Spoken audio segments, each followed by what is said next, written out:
Hello guys, welcome back to my channel. आज के इस वीडियो में हम पढ़ेंगे क्लास 12 के इकोनॉमिक्स का चैप्टर नंबर 4 नई आर्थिक नीति। बच्चों से पहले वाली वीडियो में हमने इस चैप्टर से रिलेटेड काफ़ी सारे टॉपिक कवर अप किए थे, जिसमें हमने लिबरलाइजेशन, जिससे हम उदारीकरण कहते हैं, प्राइवेटाइजेशन निजीकरण एंड ग्लोबलाइजेशन, जिससे हम वैश्वीकरण कहते हैं, काफ़ी सारे टॉपिक कवर अप किए थे।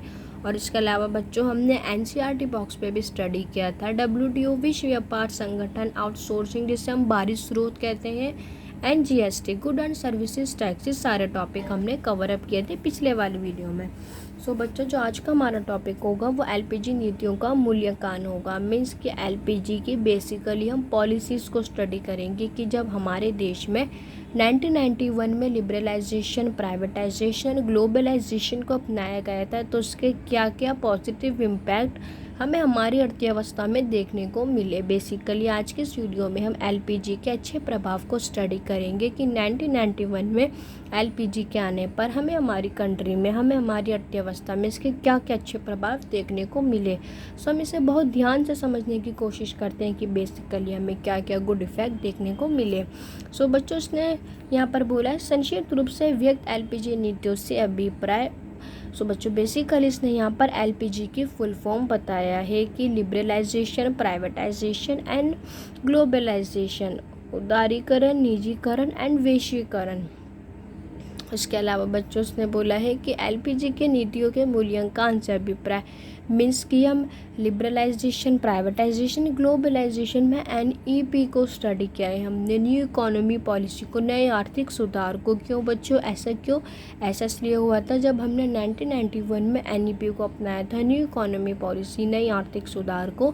इसके अंदर हमने ऐसा इसलिए किया था क्योंकि हमारे देश के हालात बहुत ख़राब थे। जीडीपी की वृद्धि जो थी वो बहुत कम थी, रोज़गार के अवसर बहुत कम थे, यहाँ पे जो वस्तुओं की कीमतें थी वो बहुत ज़्यादा थी। बेसिकली यहाँ महंगाई ज़्यादा थी, रोज़गार के अवसर बहुत कम थे, इनकम उतनी नहीं थी जितना खर्चा था।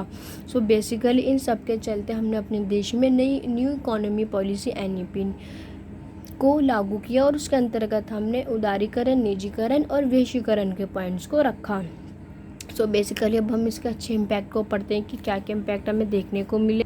बच्चों, हमें यहाँ से इसके अच्छे प्रभाव देखने को मिलते हैं, जिसमें इसने बोला है वाइब्रेंट इकोनॉमी। बच्चों, एलपीजी के आने पर हमारे जीडीपी में हमें बहुत तगड़ी ग्रोथमेंट देखने को मिली, बहुत ज़्यादा ग्रोथमेंट देखने को मिली। लगभग 8% तक हमारे जीडीपी की जो ग्रोथमेंट थी वो बढ़ी, लगभग 8% तक। तो कहीं ना कहीं से हमारे जीडीपी में ग्रोथमेंट देखने को मिली। हमारी भारतीय अर्थव्यवस्था एक वाइब्रेंट इकोनॉमी में चेंज हो गई, एक जीती जागती जीवंत अर्थव्यवस्था, मजबूत अर्थव्यवस्था में चेंज हो गई एलपीजी के आने पर। इसके अलावा बच्चों, औद्योगिक उत्पादक का प्रेरक, हमें हमारे औद्योगिक उत्पादन मीन्स की इंडस्ट्रियल प्रोडक्शन के अंदर बहुत वृद्धि देखने को मिली। हमारे प्रोडक्शन के अंदर हमें बहुत ग्रोथमेंट देखने को मिला। जहाँ प्रोडक्शन उत्पादकता का स्तर हमारा ज़ीरो था, वो बहुत ज़्यादा ग्रोथमेंट में चेंज हो गया। अब हमारे उत्पादक का स्तर काफ़ी हाई हो गया। हम अपने उत्पादन के अंदर, इंडस्ट्रियल के अंदर सेल्फ डिपेंड्स हो गए, हमारा प्रोडक्शन बढ़ा, हमारा प्रोडक्शन का स्तर हाई हुआ।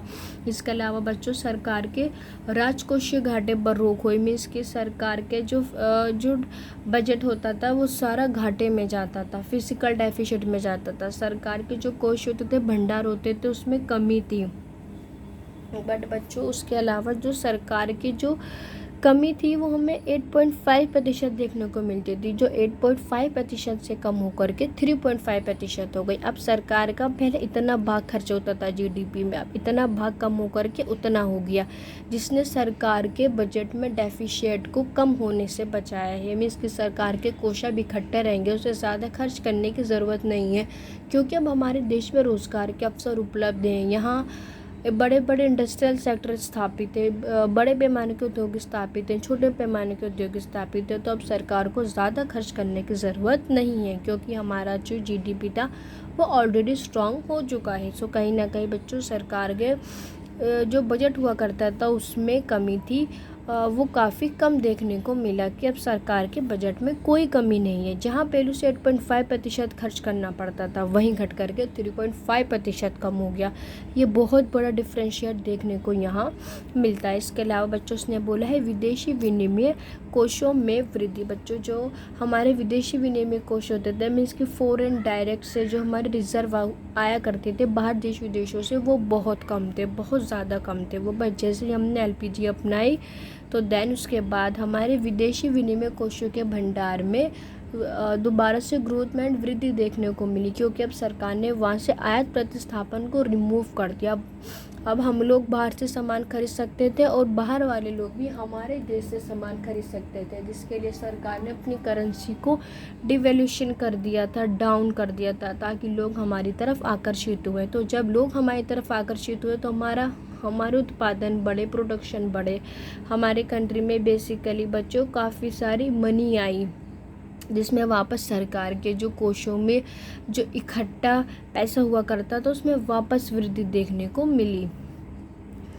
और इसके अलावा बच्चों ने बोला है मुद्रास्फीति पर रोक, जो कहीं ना कहीं हमें काफ़ी महंगाई देखने को मिलती थी, हम उसको रोकने के लिए बच्चों सफल रहे कि अब हमें यहाँ ज़्यादा महंगाई देखने को नहीं मिल रही। यहाँ रोज़गार के अवसर ज़्यादा हैं, यहाँ बड़े बड़े पैमाने के उद्योग स्थापित हैं, छोटे पैमाने के उद्योग लागू हैं, यहाँ पे निजीकरण के महत्व को भी बढ़ा दिया गया है। तो कहीं ना कहीं अब हमें यहाँ पर मुद्रास्फीति पर रोक लगाई गई। जो महंगाई बहुत ज़्यादा थी, वस्तुओं की कीमतें बहुत ज़्यादा थी, प्राइस जो थे वो राइज हो रहे थे, वो काफ़ी हद तक डाउन हुए, तो कहीं ना कहीं वो एक लेवल में आ चुके थे। तो इस तरीके से हमने मुद्रास्फीति पर रोक लगाया, महंगाई पर फुल स्टॉप लगा। तो बच्चों ने मैं यहाँ पर एक डाटा दे रखा है कि सन 2011 से 12 की बात करें और सन 2013 से 14 की बात करें तो यहाँ जो मुद्रास्फीति की बच्चों दर थी, जो महंगाई की दर थी, वो 6 से 9% के आसपास देखने को मिली। बट बच्चों, अगर हम 2021 से 2022 की बात करें तो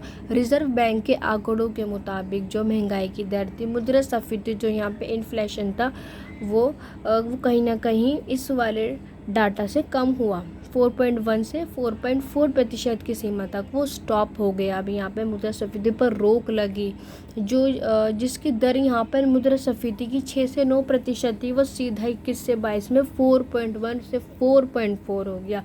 सो कहीं ना कहीं यहाँ एक बहुत बिग बड़ा चेंज हमें देखने को मिला है, बहुत बड़ा चेंज देखने को मिला है। सो बच्चों, बेसिकली यहाँ पर जो मुद्रास्फीति होती है वो इन्वेस्टमेंट में वृद्धि करती है। मीन्स कि अब महंगाई कम हो गई, महंगाई कम हुई तो इन्वेस्टर आकर्षित होंगे तो हमारा उत्पादन बढ़ेगा, हमारा प्रोडक्शन बढ़ेगा, हमारे एक्सपोर्ट बढ़ेंगे, लोग हमसे ज़्यादा खरीदेंगे, तो उनका पैसा हमारे देश में आएगा, तो हमारे मुद्रा कोषों में वृद्धि आएगी। जो बाहर से आया गया पैसा है उन कोषों में हमें वृद्धि देखने को मिलेगी, हमारा इन्वेस्टमेंट बढ़ेगा, निवेश में वृद्धि होगी, जिसके ज़रिए से बच्चों हमारा देश समृद्धि के ट्रैक पर होगा, विकास के ट्रैक पर होगा, देश में ग्रोथमेंट देखने को मिलेगी, देश डेवलप होगा। इसके अलावा बच्चों, उपभोक्ता की प्रभुता, बेसिकली इसके अंदर क्या हुआ बच्चों कि उपभोक्ता की प्रभुता में विस्तार हुआ, स्प्रेड हुआ। अब हमारे बाज़ार में काफ़ी सारी वस्तु और सेवाएं उपलब्ध थी, क्योंकि पहले यहाँ पर जब आयात प्रतिस्थापन को लागू किया गया था तो यहाँ पर जो वस्तु हमारे देश में नहीं थी वो हम बाहर से नहीं खरीद सकते थे। अब जो वस्तु हमारे देश में नहीं है वो हम बाहर से भी खरीद सकते हैं। सो कहीं ना कहीं उपभोक्ता की जो इच्छाएँ होती हैं एक कस्टमर की, उसमें वृद्धि देखने को मिली, या उसकी इच्छाएँ स्प्रेड हुई कि अब मैं ये वस्तु भी ले सकता हूँ, मैं वो वस्तु भी ले सकता हूँ, मैं ये सेवा भी ले सकता हूँ अपने कंट्री से बैठे बैठे। सो बेसिकली यहाँ पर उपभोक्ता की जो इच्छा होती है हमें उसमें वृद्धि देखने को मिली, और वो काफ़ी सारी चीज़ों को, सेवाओं को कंज्यूम करता है, उपभोग करता है, उन वस्तुओं और सेवाओं का इस्तेमाल करता है, यूज़ करता है। अगर बच्चों 7 पॉइंट देखें तो उसने बोला है निजी विदेश निवेश का प्रभाव, flow of private foreign investment. So बच्चों, सरकार ने कंट्री की करेंसी को डाउन कर दिया, जिसके चलते जो बाहर देश विदेशों के लोग थे वो आकर्षित हुए। सरकार ने इन्वेस्टमेंट को फुल कर दिया, पूरा 100% तक के बाहर के लोग आकर के हमारी कंपनी में 100% तक फॉरेन डायरेक्ट इन्वेस्टमेंट कर सकते हैं। मीन्स कि आप अपने पैसे को हमारे बिजनेस में लगा सकते हैं, वो सरकार ने पूरा कर दिया। 100% तक फुल इन्वेस्टमेंट वो लोग आकर के कर सकते हैं हमारी कंट्री में आकर के। सो बच्चों, बेसिकली यहाँ निजी विदेशी निवेश का प्रवाह हुआ, flow of private foreign investment देखने को हमें मिला। तो बच्चों बेसिकली एलपीजी अपनाने के बाद हमें विदेशी निवेशों में बहुत अधिक ग्रोथमेंट देखने को मिली है। हमारे यहाँ इन्वेस्टमेंट में बहुत ग्रोथमेंट हमें देखने को मिली है।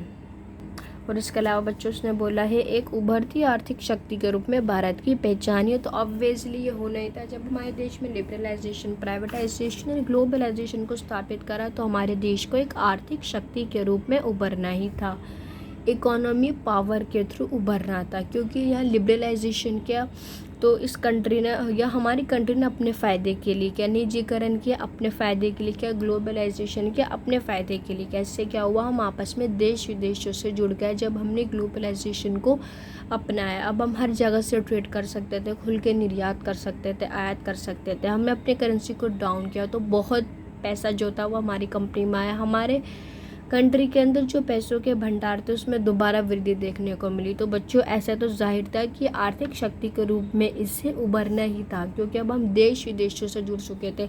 जो हमारे पे कोटा निर्धारित किया गया था कि हम इतनी मात्रा में खरीद सकते हैं, वो सब रिमूव कर दिया गया। सो बच्चों अब हम जितना चाहे उतना आयात कर सकते थे, जितना चाहे उतना निर्यात कर सकते थे। और यहाँ पे हुआ भी क्या कि हमारा भारत जो था वो निर्यातक बन गया, इंजीनियरिंग वस्तु का, IT सॉफ्टवेयर वस्तु का। मीन्स कि ये सारी चीज़ें हम बाहर कंट्री में बेचा करते थे, जिससे हमारे मुद्रा कोशों में वृद्धि हुई, पैसों के भंडार में वृद्धि हुई, वृद्धि देखने को मिली, ग्रोथमेंट देखने को मिली। सो बच्चों बेसिकली यहाँ पर हमें एलपीजी के बहुत सारे पॉजिटिव इम्पैक्ट देखने को मिले हैं। और इसके अलावा क्या हुआ, यहाँ एक अधिकार बाजार से प्रतियोगिता बाजार की ओर खिसकाव, क्योंकि सरकार ने पहले मना करा था 1991 से पहले कि यहाँ आयात प्रतिस्थापन लागू होगा, कि कोई भी कंपनी यहाँ करके अपनी कंपनी को स्थापित नहीं कर सकती। मीन्स क्या कर, वो कंपनी बाहर से आएंगी तो वो हमारी कंट्री की कंपनी को कंपटीशन देगी। पहले क्या आता है कि मार्केट में सिर्फ सरकार का कंट्रोल था, जिसे हम मोनोपोली कहते हैं, एक अधिकार कहते हैं, जहाँ पे सिर्फ एक ही कंट्री का कंट्रोलमेंट होता है, उस कंट्री की सरकार का कंट्रोलमेंट होता है। बट अब बच्चों सरकार ने आयात प्रतिस्थापन को स्थगित कर दिया कि हम बाहर से भी आकर के कंपनियां हमारे देश में अपने उद्योग को, इंडस्ट्रियल को, फैक्ट्रीज को स्थापित कर सकती हैं। सो कहीं ना कहीं जो सरकार का एक अधिकार था, मोनोपोली कंट्रोल था, कि सिर्फ सरकार का ही अधिकार रह गया इंडस्ट्री पर, फैक्ट्री पर, बिजनेस पर, इन्वेस्टमेंट पे, वो सब समाप्त कर दिया गया। सरकार ने बेसिकली कंपटीशन को बढ़ावा दिया, जिसे हम हिंदी में कहते हैं प्रतियोगिता को सरकार ने बढ़ावा दिया कि अब बाहर से, देश विदेश से आकर के कंपनियां हमारे देश में अपने इंडस्ट्रियल उद्योग, फैक्ट्री को स्थापित कर सकती हैं। सरकार ने अपना एक अधिकार समाप्त कर दिया, जिसे हम मोनोपोली अधिकार कहते हैं। सो बच्चों ने यहाँ पर बोला है कुछ दशक पहले यहाँ कार, रेफ्रिजरेटर, AC वगैरह PC हो गई जैसी वस्तुएं केवल कुछ ब्रांडों में ही सीमित थी। यहाँ पर कुछ उपलब्ध ब्रांडों में ही थी। मीन्स कि यहाँ पे जो कार, रेफ्रिजरेटर वगैरह थे वो सिर्फ हमारी कंपनी के ही उपलब्ध थे, लेकिन बाहर से कंपनी आई यहाँ पर जिन्होंने अपनी कंपनी के रेफ्रिजरेटर बेचे, अपनी कंपनी के AC बेचे, अपनी कंपनी की कारें बेची। तो ऐसा नहीं हुआ कि सिर्फ सरकार ही अपनी कंपनी का सामान बेचेगा, बाहर देश विदेशों से आकर के, बाहर के देश विदेश भी आकर के अपनी अपनी कंपनियों का सामान हमारी कंपनी में बेच सकते हैं। तो सरकार ने बेसिकली इन्वेस्टमेंट, निवेश को बढ़ावा दिया कि अब कोई भी आकर के हमारे यहाँ अपने इंडस्ट्रियल उद्योग, लघु उद्योग, बड़े पैमाने के उद्योग या अपनी कंपनी या अपना कोई सा भी ब्रांड यहाँ करके स्थापित कर सकते हैं। तो सरकार ने कंपटीशन को बढ़ावा दिया। सो बच्चों आई होप आप लोगों को बेसिकली समझ में आएगा कि एक अधिकार बाजार से प्रतियोगिता बाजार की ओर खिसकाव क्या था, जिसके अंदर सरकार के कंट्रोलमेंट को कम किया गया है कि अब कंपनियां भी बाहर से आकर अपना कंट्रोलमेंट हमारे देश में रख सकती हैं। सो बच्चों आई होप आप लोगों को ये सारे पॉइंट बहुत अच्छे से समझ में आए होंगे। सो बच्चों अब हम मिलते हैं नेक्स्ट वीडियो में, जिसके अंदर हम इस चैप्टर के आगे का कवर अप करेंगे। सो बच्चों जब तक के लिए गुड बाय।